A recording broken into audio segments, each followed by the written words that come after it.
सज्जनों और देवियों, आज अमावस है। अमावस, अमा कहते हैं साथ को, वस कहते हैं बसने को। साथ साथ बसने को अमावस कहते हैं। आज चांद और सूरज दोनों एक साथ रहेंगे।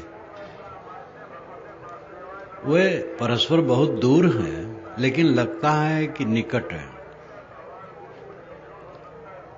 वैदिक भाषा में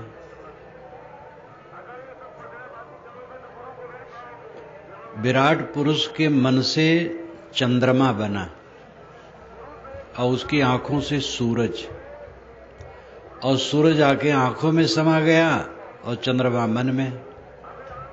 इसलिए सबके शरीर में जो आंख है वो सूरज है और जो मन है वो चंद्रमा है। ब्रह्मांड में चांद और सूरज, और शरीर में आंख और मन। कबीर साहब ने मन के लिए चंद्रमा बीजक में कहा है, ओछी मति चंद्रमा गो अथई। जिनकी ओछी मति होती है उनका चंद्रमा डूब जाता है, मन डूब जाता है, विषयों में डूब जाता है। चंद्रमा मन का देवता है, ये माना जाता है। ये वैदिक परिपाटी है। आंख का देवता सूरज है, मन का देवता चंद्रमा है। चंद्रमा और सूरज एक साथ रहना अमावस है, और हमारे जीवन में मन और आत्मा का एक साथ रहना अमावस है। आंख से अभिप्राय है ज्ञान, आंख से देखा जाता है। प्रत्यक्ष प्रमाण सभी प्रमाणों में श्रेष्ठ है। अर्थ होता आत्मा, जो ज्ञान स्वरूप है। आत्मा और मन एक साथ रहना अमावस है। ब्रह्मांड में चांद सूरज का एक साथ रहना अमावस है, और हमारे जीवन में आत्मा और मन का एक साथ रहना अमावस है। कबीर साहब की पंक्ति है, नित अमावस नित संक्रांत, नित नित नवग्रह बैठे पांत। मैं तो ही पूछो पंडित जना, हृदया ग्रहण लाग के खना। कहीं कबीर इतनो नहीं जान, कौन शब्द गुरु लागा कान। नित अमावस नित संक्रांत, पूरे वर्ष में 12 अमावस होता है, लेकिन ज्ञानी के जीवन में निरंतर अमावस होता है। एक महात्मा एक पेड़ के नीचे बैठे थे। एक आदमी निकला, कहा महाराज आप कुछ भजन पूजन नहीं, पूजा वूजा नहीं करते हैं, ऐसे बैठे रहते हैं। महात्मा ने कहा मुझे सूतक लगा है इसलिए पूजा नहीं करता हूं। सूतक जब लगता है तो लोग पूजा नहीं करते हैं। सूतक लगना जैसे बच्चा पैदा हुआ घर में तो 12 दिन तक सूतक रहता है। कोई मर गया 13 दिन तक सूतक रहता है, अशुद्ध रहती है, तो उसमें पूजा नहीं की जाती है। महात्मा ने कहा कि मुझे सूतक लगा है इसलिए मैं पूजा नहीं करता हूं। कहे महाराज आप साधु आदमी, आपके कौन मरा और कौन जन्मा जो सूतक लगा है? उन्होंने कहा हमारे कुटुंबी मरते रहते और जन्मते रहते हैं क्षण क्षण। काम, क्रोध, लोभ, मोह, द्वेष, ईर्ष्या, ये सब हमारे कुटुंबी हैं जो मरते रहते हैं। क्षमा, दया, शील, संतोष, धीरज, विवेक, भक्त, ज्ञान, वैराग्य, ये कुटुंबी हैं, जन्मते रहते हैं। हर समय जन्म और मृत्यु हमारे जीवन में लगा रहता है, इसलिए हरदम सूतक लगा रहता है। मन में अगर क्रोध आए उसको मार देता हूं, सूतक लग गया तुरंत। वासना कहीं चली, उसको मार दिया, सूतक लग गया। संतोष मन में आया, एक जन्म हो गया संतोष का, तो सूतक लग गया। सद्गुणों का जन्म होता है और दुर्गुणों की मृत्यु होती है।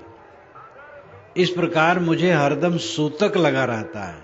इसलिए मैं पूजा नहीं करता हूं। उसने कहा महाराज आप जैसा पुजारी तो कोई नहीं है, इससे अधिक पूजा और क्या होगी, जो हरदम बुराइयों को मारता रहे और सद्गुणों को पैदा करता रहे। साहब को किसी ने कहा महाराज आप अमावस नहीं मानते हो, अमावस मौनी अमावस के दिन त्रिवेणी में स्नान करना चाहिए, अब आप यही रेती में बैठे हो स्नान करने नहीं गए। साहब ने कहा भाई अमावस तो महीने में एक दिन होता है, तो क्या 12 दिन महीने वर्ष भर में नहाए त्रिवेणी में? हम तो त्रिवेणी में निरंतर नहाते हैं, ज्ञान भक्ति वैराग की त्रिवेणी है। और अमावस है आत्मा और मन का सम्मिलन, इसमें मैं निरंतर नहाता हूं। अगर आपका मन आत्मलीन हो जाए तो इससे बड़ी अमावस क्या होगी। अमावस, अमा साथ, वस बसना, साथ साथ बसना अमावस शब्द का अर्थ है। आत्मा का मन का एक साथ रहना अमावस है। जिसका मन हरदम आत्मलीन है वो अमावस की पुण्य तिथि में रहता है, और उसका अमावस हर समय रहता है, क्योंकि ज्ञान भक्ति वैराग की त्रिवेणी में वो निरंतर निमज्जन करता है। ये दशा कैसे आएगी? अपने को मारने से, दूसरे को मारने से नहीं, विवाद करके कलह करके ये दशा नहीं आएगी। लोग कलह प्रिय हैं, थोड़े में कलह करते हैं, पति पत्नी झगड़ते हैं। कोई पति पत्नी मिलने आता है तो मैं प्रायः पूछता हूं दोनों में झगड़ा तो नहीं होता है? तो अच्छे अच्छे लोग होते हैं, कहते हैं हाँ साहब थोड़ा थोड़ा होता है। हम कहे थोड़ा होना बुरा नहीं, ज्यादा ना हो। पति पत्नी में अगर थोड़ा भी झगड़ा ना हो तो आनंद क्या, थोड़ा हो जाना चाहिए लेकिन ज्यादा ना हो। लोग हंसते हैं, प्रायः पति पत्नी लड़ते रहते हैं। विवाह हुआ, अपरिचित लड़का अपरिचित लड़की इकट्ठे हुए, 1-2 महीने स्वभाव नहीं समझ पाए, 1-2 बरस नहीं समझ पाए, 2-4 बरस समझने में लगा, 65 बरस के हो गए, इतने दिन बीत गए, विवाह हुए और लड़ते हैं। 70-70 बरस के बूढ़े आपस में लड़ते रहते हैं। एक सज्जन को देखा अलग भोजन बना रहे थे, हम कहे क्यों बनाते हो? ते पटता नहीं उससे। अब 70 वर्ष के हो गए हैं, अपनी पत्नी बनाए नहीं खाते हैं क्योंकि पटता नहीं है, अपने बना रहे हैं। क्या जीवन है? जहां रहो समाधान करो। और मरे बिना नहीं हो गए, और मरने के सबको डर है। आप घर में गए, आपकी पत्नी ने कड़ा कह दिया आप मर जाओ, बस अमृत हो जाए। मर जाने में मतलब फांसी लगाना थोड़े कहता हूं। न बोलो सह लो, यही मरना, ये अमृत है। कबीर साहब ने तो मरने को बड़ा आनंद माना। जय मरने से जग डरे मेरे मन आनंद, कब मरी हूं कब पाई हूं पूर्ण परमानंद। लेकिन शरीर रहते रहते मृत्यु का अर्थ है मन को मार लेना। दाना खाक में मिलकर गुले गुलजार होता है। जब दाना खाक में मिल जाता, मिट्टी में मिल जाता है, तब अंकुर निकलता है और दाना सड़ जाता है, अखुआ निकल आता है, तब उसमें फूल खिलते हैं। और अगर बीज मिट्टी में पड़ा रहे सड़े ना, उसमें अंकुर नहीं निकलेगा। जब वो मिट्टी में मिल जाता है तब अंकुर निकलता है, अंकुर निकलता है तो मिट्टी में मिलता है, तब उसमें फूल और फल खिलते हैं। कोई अपने को मारे बिना परमानंद नहीं पा सकता, अखंड आनंद नहीं पा सकता है। और ये बहुत सरल काम है। अपने अहंकार को जीतो। हंता मां सबही पड़े, हंता देखे साध, हंता ते न्यारा रहे, गुरुमुख दृष्टि अबाध। सदगुरु कहते हैं कि सारा संसार अहंकार में पड़ा है। लेकिन हंता देखे साध है। जो अहंकार को देखे वो साधु है। अपने अहंकार, दूसरे का अहंकार नहीं, दूसरे का अहंकार तो सब देखते हैं, अपने अहंकार को देखे वो साधु है। साधु कौन, साधक कौन? जो निरंतर अपने को देखे। दूसरे क्या देखते हो? मित्र और वैरी दोनों रहते हैं सबके, और अंततः न वैरी है न मित्र है, दोनों धोखा है। किसी ने हमें अनुचित कह दिया, हमारे साथ अनुचित बर्ताव कर दिया, उसको हम वैरी मानते हैं। किसी ने हमें सलाह दिया, प्रेम का बर्ताव कर दिया, कुछ दे दिया, हम मित्र मानते हैं। लेकिन ये दोनों झूठे हैं। जो लोग मर गए हैं उनके लिए कुछ राग द्वेष है अब उनके संबंध में? जो मर गए, सब छोड़ के चले गए, उनका राग द्वेष मिट गया। देह रहते रहते समझना चाहिए कुछ नहीं है। देखो इतना बड़ा मेला है, विश्व का सबसे बड़ा नगर आजकल ये प्रयाग क्षेत्र है। किसी नगर में इतनी पब्लिक विश्व में नहीं है। एक नगर में, राष्ट्र में है, नगर में नहीं है, शहर में नहीं है। ये प्रयाग कुंभ मेला की जो मुख्य तिथियां होती हैं, उस दिन जितनी पब्लिक यहां रहती है उतनी पब्लिक दुनिया के किसी भी शहर में नहीं रहती। तो एक बहुत बड़ा नगर बसा। रात में अब देखो बिजली चमचमा रही चारों तरफ, लेकिन 4 दिन के बाद आप देखोगे सब फीका हो गया। 1 सप्ताह के बाद धूल उड़ेगी चारों तरफ। जीवन अभी है नहीं है तो, लेकिन नहीं है। ये खो जाएगा, आजकल में रहेगा नहीं। उस स्थिति को देखो। देखो भाई, भजन आपने सुना है, करो रे मनवा दिन की तदबीर। एक दिन ऐसा आएगा, उत्तर दक्षिण लटा दिया जाएगा, वो दिन आज ही जैसा रहेगा। ज्ञानी पुरुष के जीवन में हरदम अमावस है, क्योंकि उसका मन और आत्मा दोनों एक साथ है। अपने मन को आत्मा में लगाओ। किसी ने कुछ कह दिया है, किसी ने आदर किया है, किसी ने तिरस्कार किया है, किसी ने हमें गाली दी है, किसी ने हमारी प्रशंसा की, इसमें न लगाओ। इसमें कुछ नहीं रखा है। जैसी जिसकी समझ है कहते रहते हैं, न उसमें हानि है न लाभ है।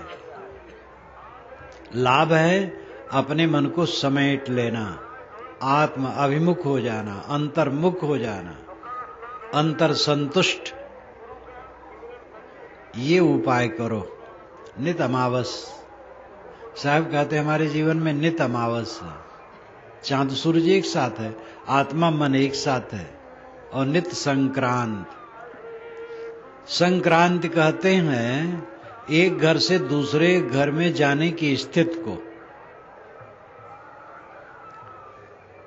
जैसे एक कमरे से दूसरे कमरे में आप गए तो संक्रमण काल है, यही संक्रांति है। लड़की ससुराल जाती है पहली बार जब, तो उसके लिए एक संक्रांति है। एक व्यक्ति गृह त्याग करके विरक्त होता है, जब गृह त्याग करके विरक्ति आश्रम में आता है तो एक संक्रांत उसके लिए होती है। संक्रमण, एक क्षेत्र से दूसरी क्षेत्र में जाना संक्रांति है। साहब कहते हैं संक्रांति भी जीवन में निरंतर है। हरदम विषयों से हट करके आत्मलीन होने का काम करना संक्रांति। विदेश से लौट करके स्वदेश में आते रहना संक्रांति। एक कमरे से दूसरे कमरे में गए संक्रांति है, और विदेश से लौट करके स्वदेश में आए संक्रांति है। विदेश क्या है? जो हम देखते हैं। स्वदेश क्या है? आत्मा। जो हम देखते हैं, सुनते हैं, छूते हैं, सूंघते हैं, चीखते हैं, वो विदेश है। ये अपनी मानी हुई देह विदेश है। जो अपने कमरे हैं, मकान है, लड़के बच्चे हैं, चेला शिष्य है, घर है, आश्रम है, सब विदेश है, सब विदेश। स्वदेश आत्मा है, स्वसत्ता। आप गाढ़ी नींद में स्वदेश में जाते हैं, लेकिन जानते नहीं, परंतु सुख होता है। स्वदेश में ही सुख है, विदेश में सुख नहीं है। गाढ़ी नींद में हम स्वदेश में जाते हैं, ज्ञान नहीं रहता है, लेकिन सुख मिलता है। गाढ़ी नींद में कोई तकलीफ नहीं रहती है, इसलिए महासुख रहता है। किंतु जब नींद खुलती है तो फिर दुख शुरू हो जाता है, क्योंकि हमारा स्वदेश में जाना अपरिचय में है। जैसे किसी के कमरे में खजाना गड़ा हो बाप दादों का, और उसी पर रोज चलता है, फिरता है, बैठता है, लेटता है, सोता है, लेकिन गरीबी का दुख भोगता है। उसके पास धन नहीं, जानता नहीं। किसी शोधक ने बता दिया, खोद लिया, माला माल हो गया। आत्मा, परमात्मा, ब्रह्म, राम, जो शब्द कहो, इन सारे शब्दों का जो फलितार्थ है वो अंतर ज्योति आप में विद्यमान है। वो अखंड खजाना आपके अंदर में विद्यमान है। गाढ़ी नींद में जब हम पहुंचते हैं तो उस खजाने के पास पहुंच जाते हैं, इसलिए कोई क्लेश नहीं रहता है, किंतु ज्ञान नहीं है। जब नींद खुलती है फिर दुख शुरू हो जाता है। अगर कोई उसका बोध प्राप्त कर ले और बोध युक्त उसमें स्थित हो जाए तो सदा के लिए आनंद है। आदि शंकराचार्य स्वामी ने कहा है, शेते सुखम कस्तु समाधि निष्ठ। प्रश्न और उत्तर एक साथ है। शेते सुखम कस्तु, सुख से कौन सोता है? तो उत्तर देते हैं समाधि निष्ठ, जो समाधि में दृढ़ है वो सुख से सोता है। जिसका मन चंचल नहीं है वो सुख से सोता है। एक बड़े अधिकारी आए मिलने, मैं वहां आश्रम में था कबीर नगर में। ये कबीर नगर तो क्षणस्थायी है, अभी 4 दिन के बाद इसका नाम नहीं रहेगा। वो कबीर नगर जहां आश्रम बना है वहां पर था। एक अधिकारी आए बड़े मिलने के लिए, नमस्कार करके जैसे बैठे तैसे क्लांत होकर के उन्होंने कहा, महाराज मन भटक रहा। उन्होंने कहा वो उनको दर्द है, भटकता सबका है, साधक का नहीं भटकता है, जो परिपक्व साधक है। उनकी बात सुन करके मुझे भी खेद हुआ। वो पीड़ित थे, महाराज मन भटकता है, बहुत धन है, मन भटकता है तो क्या धन करेगा? धन का उपयोग तो इतने भर है, खा लो, पहन लो, खा लिए वो अंग में लगता है, परोपकार किए वो संग में लगता है, और खाने और दान के अलावा जो रहा वो अनर्थ में लगता है, नष्ट हो जाता है। जो किसी की सेवा में लगा दिए, परोपकार कर दिए, दान कर दिए, उस मानो संग में लगा, उसका पुण्य संस्कार साथ में चलता है। और जो खा लिए वो अंग में लगा, उसकी भी जरूरत है, बाकी तो बेकार है। तो धन की जरूरत है, लेकिन उसकी अपनी सीमा है। पानी बिना पैसे के भी मिल जाता है, और पानी के बिना जान नहीं रह सकती, लेकिन इतनी कीमती चीज बिना पैसे के मिलती है। परंतु पानी की एक सीमा है, प्यास बुझा देगी। ये भी सच है कि पानी न मिले तो जान नहीं रहेगी, लेकिन पानी पीने के बाद सब समाधान नहीं हो गया। अन्न चाहिए भूख मिटाने के लिए, अन्न न मिले तो जान नहीं रहेगी, लेकिन पेट भरने के बाद भी सब समस्या का समाधान हो गया। पेट तो भरा है और हरदम जी जलता है। इसलिए अलग अलग विभाग हैं सब।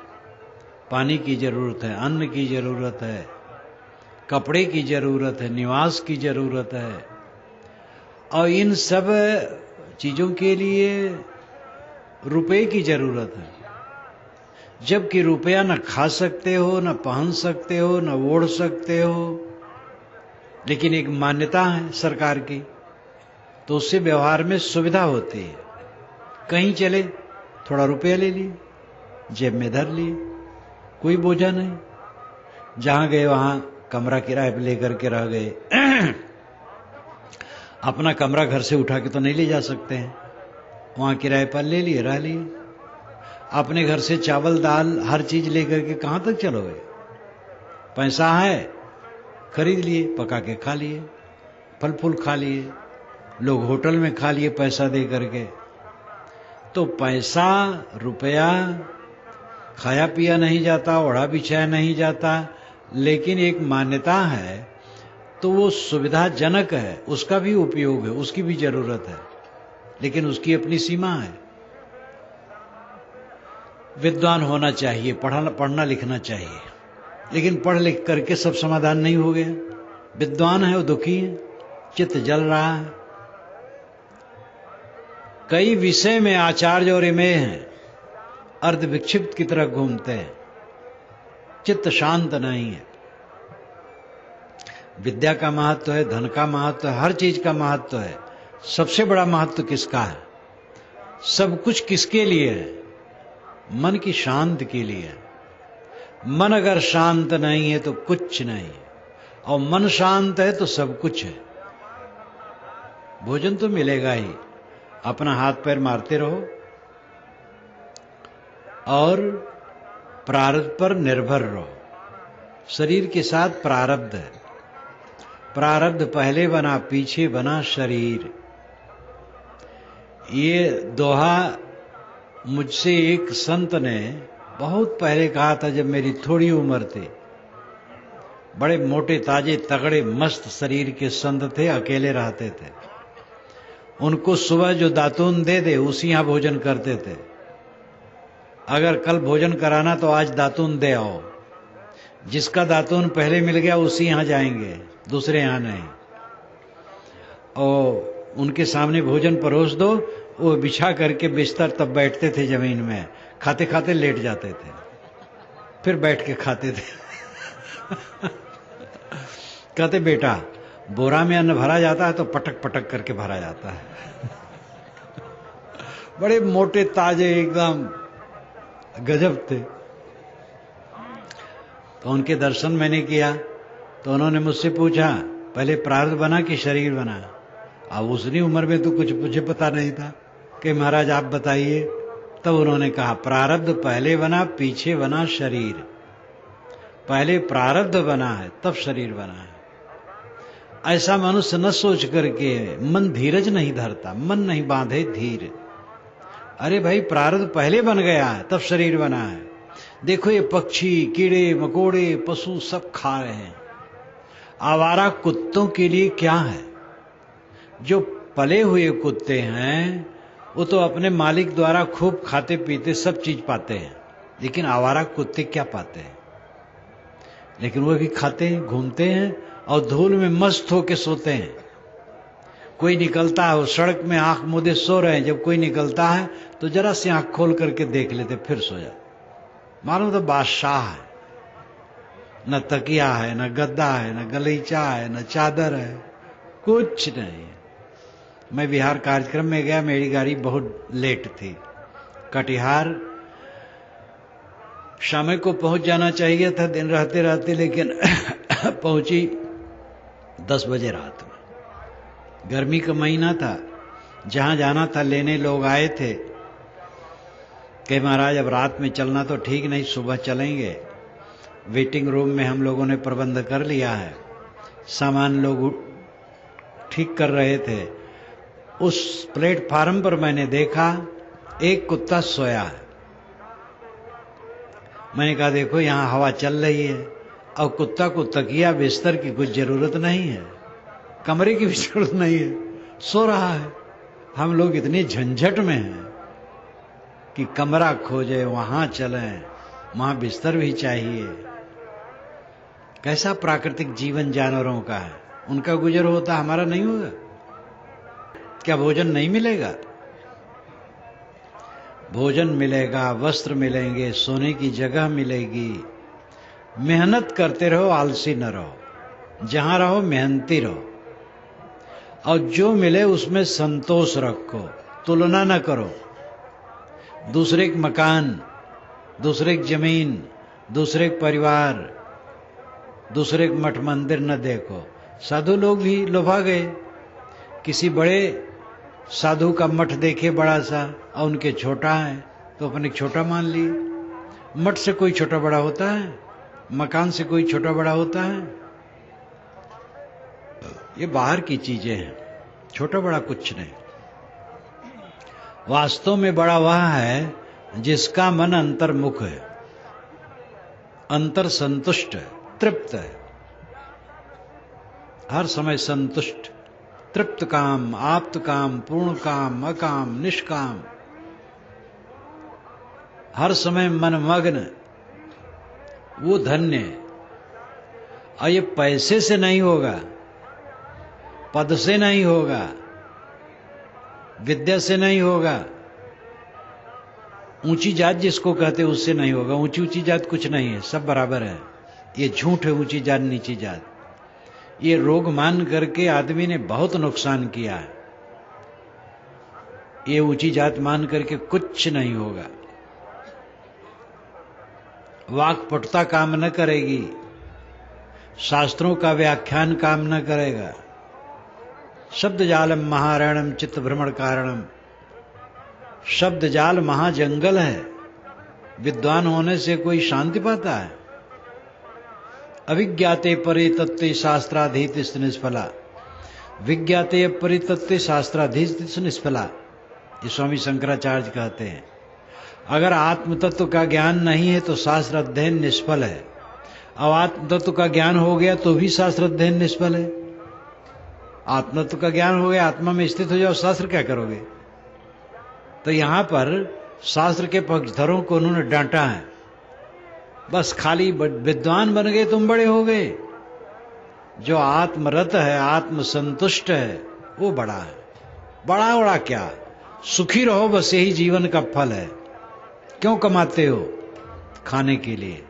क्यों खाते हो? जीने के लिए। क्यों जीते हो? इसका पता नहीं। बस जी रहे हैं रेंग रेंग करके। कमाओ खाने के लिए, खाओ जीने के लिए, जियो सुखी रहने के लिए। और सुखी कौन रहेगा? जिसका मन संतुष्ट है। पैसा ज्यादा होगा तब सुखी होगा, ये भ्रम है।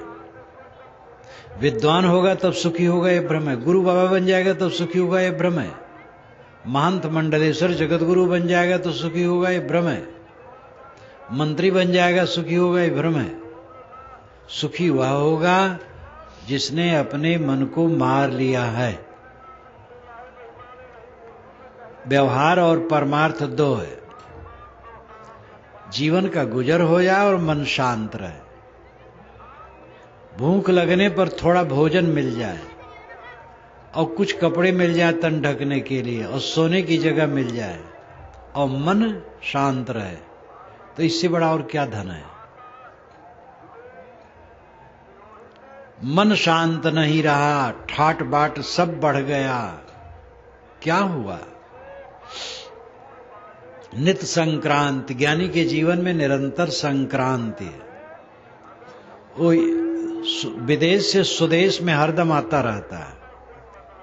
एक बार स्वदेश में आ जाए फिर विदेश में न जाए। लेकिन विदेश तो सामने बना है। विवेकवान स्वदेश में सब समय रहता है, लेकिन विदेश जब तक शरीर है तब तक सामने है। आत्मसंतुष्ट रहना, अपना मन आत्मलीन रहना, यह स्वदेश में निवास है। लेकिन आंखें खुली हैं, दिखाई देता है संसार, कान से सुनाई देता है, जीभ से कुछ चखना पड़ता है, चाम से छूना पड़ता है, नाक से सूंघना पड़ता है। ये पांचों इंद्रियों से पांचों विषयों का ज्ञान होता रहता है। ये सब विदेश है और इसका ज्ञान होता रहता है। विवेकवान उससे अपने को लौटाते रहते हैं, याद दिलाते रहते हैं, ये तुम्हारा नहीं है, ये तुम्हारा नहीं, नास्मि नामे नाहम। ये सांख्य शास्त्र का महासूत्र है। नास्मि नामे नाहमित्य परिशेषम अविपर्यात विशुद्धम केवलम उत्पद्यते ज्ञानम। मैं करता नहीं हूं, मैं भोगता नहीं हूं, मेरा कर्तृत्व नहीं है। ऐसा दृढ़ हो जाने पर कैवल्य ज्ञान उदय होता है। अकेलापन, जीव के साथ केवल जीव है, वो कुछ नहीं। आत्मा जब शरीर को छोड़ेगा तो उसके साथ क्या चलेगा? जब देह यहीं रह जाएगी तो कौन सी वस्तु चलेगी? दुनिया की वस्तुओं को पकड़ करके हम पकड़े नहीं रह सकते हैं। देह अपने पकड़ के बाहर है। कौन चाहता है बाल पक जाएं, झुर्रियां आ जाएं? शौकीन लोगों की मूंछ में जब बाल पकते हैं तो उनको उखाड़ देते हैं वो मोचना लेकर, और ज्यादा पकते तो कैंची से काट के निकाल देते हैं, और ज्यादा पकने लगते हैं तो दवाई लगा के काला करते हैं। विदेश में तो सर्जरी द्वारा भी चेहरा को चिकना करते हैं। भारत में तो शायद अभी नहीं शुरू हुआ है। वो दोनों कानों के पास बाल वे लटकाए रखते हैं और यहीं पर 2 छीरा लगा करके डॉक्टर जरा कस देते हैं तो चिकना हो जाता है चेहरा। लेकिन कुछ ही महीने में वो ढील होने लगता है। तो वर्ष 2 वर्ष में या कुछ दिन में फिर वो छीरा खोल करके फिर कसते हैं। जीव की दुर्गति है इसमें, चेहरा चिकना रहा है। कब तक चिकना करोगे? अटपट कुमरा करे कुमरैया, चमड़ा गांव न बाँचे हो। ये चमड़ा का गांव बचने वाला नहीं है। शरीर को हम परिवर्तन की दृष्टि से बस में नहीं कर सकते, संयम की दृष्टि से बस में कर सकते हैं। शरीर से कोई दुष्कर्म न करें, मन से कोई कुचिंतन न करें, वाणी से कुवचन न बोलें, इंद्रियों से कुव्यवहार कुआचरण न करें। इसमें सुबस्ता है। लेकिन बाल न पकें, दांत न उखड़ें, चाम में सिकन न आए, प्रिय का वियोग न हो, अप्रिय का संयोग न हो, यह असंभव है।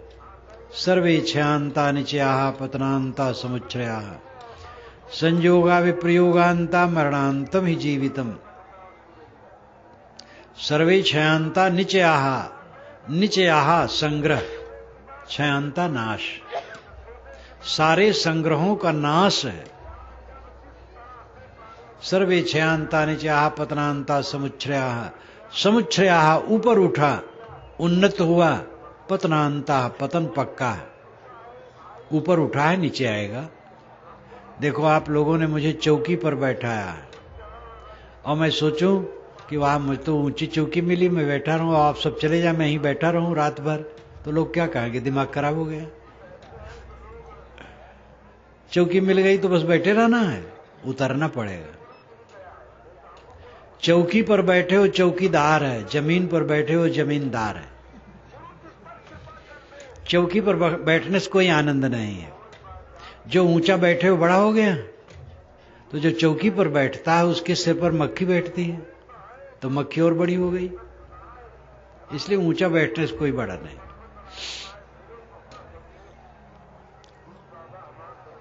अपने में लौट आना, स्वदेश में रहना, विदेश से बारंबार स्वदेश में लौटते रहना, ये संक्रांति।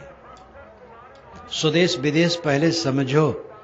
आत्मा स्वदेश है और इंद्रियों का व्यवहार विदेश है।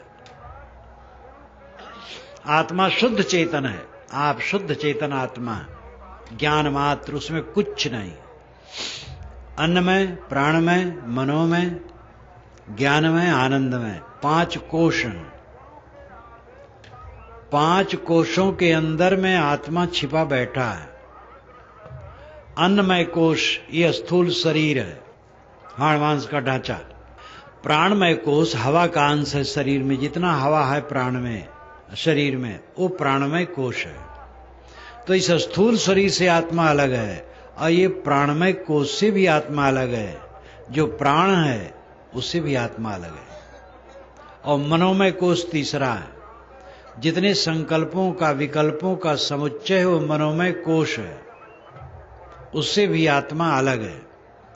ज्ञानमय कोश, बुद्धि का प्रकाश, ज्ञान का जितना संचय है वो ज्ञानमय कोश है, वो बुद्धि का वैभव है, वो भी आत्मा नहीं है। आनंदमय कोश, अनुकूल अनुभूतियों में आनंद होता है, वो भी अपने आत्मा में नहीं है, वो भी देह आधारित है। इन पांचों कोशों से अतीत शुद्ध चैतन्य मात्र आप हैं, शुद्ध ज्ञान मात्र। इस शुद्ध ज्ञान की अवस्था में शांत रहना, आत्मा में शांत रहना, इस स्वदेश में रहना है। और जब विषयों में रम गए तो विदेश में चले गए। अगर स्वाद में रम गए, स्पर्श में रम गए, रूप में रम गए, गंध में रम गए, तो विदेश में चले गए। कहीं न रमो बाहर, तब अंदर में रमण होगा। बाहर की इच्छा भीतर प्रविष्ट होने में भयंकर बैरियर है। परम शांति चाहो तो अपने को मिटाओ, अपने अहंकार को मिटाओ। इसका अर्थ हुआ हम बड़े हैं ये भूल जाओ, बड़ा छोट कुछ नहीं। अपने मन को मारो,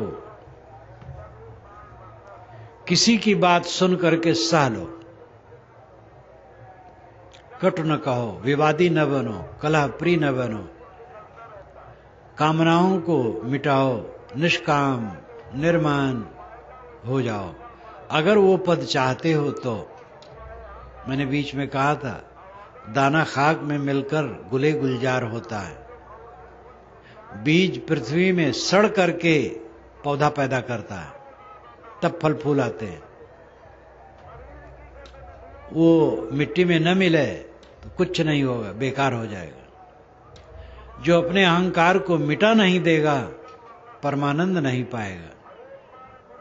मोक्ष राजा ऐसा है, वो कहता है सब छोड़ दो तब मेरे पास आओ, नहीं तो मैं स्वीकार नहीं कर सकता। सारा अहंकार मिटा दो, तब आनंद घन की स्थिति होगी। परमानंद, परम शांत, अनपायनी सुख, अनपायनी सुख, जो नष्ट न हो सुख, वो आत्म शांति में है। किस चीज का गर्व है? आपके क्या है? झूठा अहंकार। जिंदगी भर हम उन वस्तुओं के मालिक बने रहते हैं जो हमारी बिल्कुल ही नहीं है। कितना जीवन का धोखा है। जीवन भर हम धोखा पालते हैं, धोखा धोखा धोखा, पूरा जीवन धोखा में। ये मेरा है, ये मेरा है, ये मेरा है, ये मेरा है, एक महाधोखा। कुछ मेरा नहीं। व्यवहार में मेरा मानना पड़ता है, बिना मेरा माने काम नहीं चलता। अपना घर गृहस्थ मानते हैं, साधु को भी अपना मठ और आश्रम मानना पड़ता है। विरक्त साधु अपना कमंडल, अपनी लंगोटी मानते हैं, तो उसको संभाल के रखते हैं, मानना पड़ता है। लेकिन वो व्यवहारतः मानना पड़ता है, परमार्थतः नहीं, सत्य नहीं है। थोड़े समय के लिए ट्रेन में बैठे, अपने स्टेशन तक सीट अपनी है, उतर गए अपनी नहीं है। बस में बैठे, सीट में जहां अपने जगह पर पहुंचे वो सीट मेरी नहीं है। थोड़े समय के लिए अपना जो कहलाता वो अपना है, अपना अपना है वही कुछ नहीं। सब जहां का तहां रह जाई हैं, तन पिजरा नहीं है, काम पंछी उड़ जाई। सब कुछ को सब समय अस्वीकार देना, कुछ मेरा नहीं है। कोई कह दिया, मुर्दा के ऊपर मिट्टी डालो 1 किलो चाहे 10 मन, कोई फर्क नहीं। ऐसा जो अपने मन को मार लेगा वह पद पा सकता, नहीं तो नहीं पा सकता। खाली ज्ञान से कुछ नहीं होगा। ज्ञान झाड़ता रहे, व्याख्यान करता रहे, किताबें भी कुछ बहुत लिख दे तो भी नहीं होगा। जब मन मरेगा, ये मन अहंकारी यही कल्पनाओं में डुबाता है, बीती घटनाओं में उबालता है, बीती घटनाओं की स्मृतियों में जीव को उबालता है, भविष्य की कल्पनाओं में उबालता है। वर्तमान में रहने नहीं देता है। जिसका अहंकार मर गया, बीटी घटना कुछ मतलब नहीं, सब मरा है, सब मरा है। साधो ये मुर्दों का गांव। अपने मन को मारे बिना, अपने अहंकार को पूर्ण दग्ध किए बिना वो अवस्था नहीं आ सकती। नित संक्रांत, नित नित नवग्रह बैठे पांच। साहब कहते हैं नवग्रह एक पंक्ति में रोज हमारे जीवन में बैठते हैं। आकाश के नवग्रह कहीं एक पंक्ति में बैठ सकते हैं? नहीं बैठ सकते। लेकिन साहब कहते ज्ञानी के जीवन में हर समय नवग्रह एक पंक्ति में बैठते हैं। ग्रह कहते हैं जो पकड़ ले। 9 ग्रह हैं, आंख, नाक, कान, जीभ, चाम, मन, चित्त, बुद्धि, अहंकार। ये 9 ग्रह हैं। ये मनुष्य को पकड़ लेते हैं। रूप के मोह में बंध गए, स्वाद के मोह में बंध गए, स्पर्श के मोह में बंध गए, गंध के मोह में बंध गए, शब्द के मोह में बंध गए, मनन, चिंतन, निश्चय, अहंकार, करतूत में बंध गए। ये 9 ग्रह हैं, ग्रह जो पकड़ ले। साहब कहते हैं हमारे जीवन में 9 ग्रह एक पंक्ति में बैठ गए हैं। एक पंक्ति मतलब सब समाधान, शांत, स्थिर। पांचों ज्ञानेंद्रिय, मन, चित्त, बुद्धि, अहंकार, ये सब संयत हो गए। नित नित 9 ग्रह बैठे पांच। मैं तो ही पूछो पंडित जना हृदय ग्रहण लाग के कना। कबीर साहब कहते हैं पंडित जी मैं तुमसे पूछता हूं हृदय में ग्रहण कब लगता है? तुम तो चांद सूरज का ग्रहण बताते हो, अच्छा करते हो, लेकिन तुम्हारे हृदय में ग्रहण कब लगता है जानते हो? पंडित बेचारा नहीं बता पाया। तो साहब ने कहा काहे कभी इतना नहीं जान, कौन शब्द गुरु लगा कान? इतना भी नहीं जानते तो गुरु बन करके क्या बताते हो? या तुम अपने गुरु से क्या पाए हो? कब ग्रह लगता है? ग्रहण आप पर कब लगता है? काम वासना मन में आई, ग्रहण लग गया। क्रोध आया, ग्रहण लग गया। लोभ आया, ग्रहण लग गया। ईर्ष्या हुई, द्वेष हुआ, ग्रहण लग गया। दूसरे की बुराई करने लगे, ग्रहण लग गया। बीती बातों की कल्पना करके उद्विग्न हो गए, ग्रहण लग गया। जब जब मन कलुषित हो गया, ग्रहण लग गया। बारीकी से देखो ग्रहण कब लगता है। मैं तो ही पूछो पंडित जना हृदय ग्रहण लाग के कना। कहीं कबीर इतना नहीं जान। साहब कहने का तरीका इतना नहीं जान, इतना भी नहीं जानते हो और गुरु बनते हो और भगत बनते हो कि हम गुरु से दीक्षित हैं। क्या दीक्षित हो? अपने ग्रहण को जानते नहीं हो। कौन शब्द गुरु लागा कान? तुम्हारे कान में गुरु ने क्या बताया? या तुम गुरु बन करके क्या बताते हो? अपने को पहचानो और अपने अहंकार को मिटाओ। अहंकार मिटे बिना बीती घटनाओं की कल्पना की आग से बच नहीं सकते। बीती हुई घटनाओं में कुछ अनुकूल वेदना, कुछ प्रतिकूल वेदना रहती है। वेदना नाम अनुभव।